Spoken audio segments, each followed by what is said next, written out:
श्रीमद्भागवतं चतुर्थस्कन्धः अध षष्ठोऽध्यायः 20 श्लोकम्। मृकै सागामृकै क्रोडैर्मृकेन्द्रैरुक्षशल्यकैः कवयै शरभैर्व्याघ्रैरुरुभिर्महिषादिभिः कन्नान्द्रैकपदाश्वासैर्निर्जुष्टं मृगनाभिभिः कदलीक्षण्डसंवृद्ध नलिनी पुलिनश्रियं पर्यस्तं नन्दया शत्या स्नानपुण्यदरोदया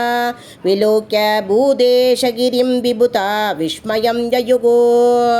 तत्रुषोऽसुस्तत्र ते रम्याम् अलकां नाम वैपुरीं वनं सौगन्धिकं चापि यत्र तन्नाम पङ्कजं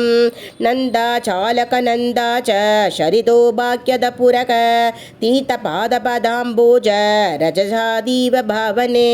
ययोसुरस्त्रियक्षत्र वरुक्य स्वदिष्ण्यत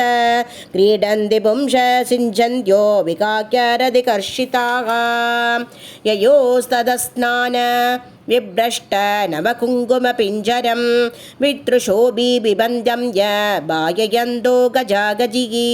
तारहेममहारत्न विमानासदशङ्कुलां जुष्टं पुण्यजनस्त्रेभिर्यदा कंसदडित्कणं हित्वा यक्षेश्वरपुरीं वनं सौगन्धिकं च तत्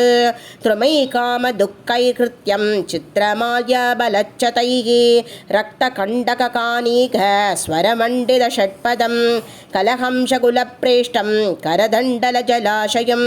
वनकुञ्जरसंकृष्ट हरिचन्दनवायुना अधिपुण्यजनस्त्रीणा मुहुर्उन्मद यन्मनग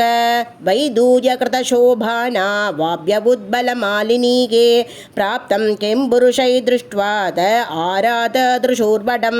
स योजनशतोत्सेत पादो न विडभायत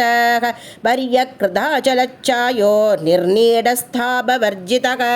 तस्मिन् महायोगमये मुमुक्षुसरणेषु रागा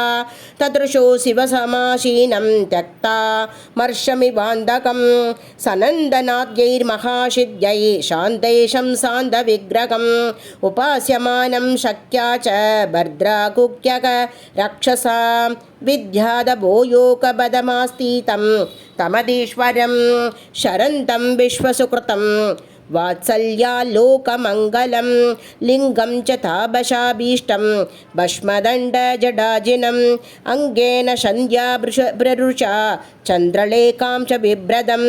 उपविष्टं दर्भमय्यां ब्रूष्यां ब्रह्म सनातनं नारदाय प्रभोचन्दं पृच्छते शृण्वतां सदा कृत्पोरौ दक्षिणे सव्यं पादपद्मं च जानुनी बाहुं प्रकोष्ठे अक्षमालाम् आसीनं दर्गमुद्रया तं ब्रह्मनिर्वाणसमाधिमाश्रितं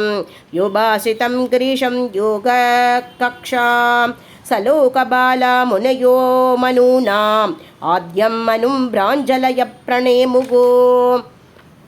सदोबलभ्यागता महात्मयोनिं सुरासुरे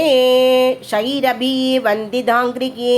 उद्दाय चक्रे शिरसाभिवन्दनम्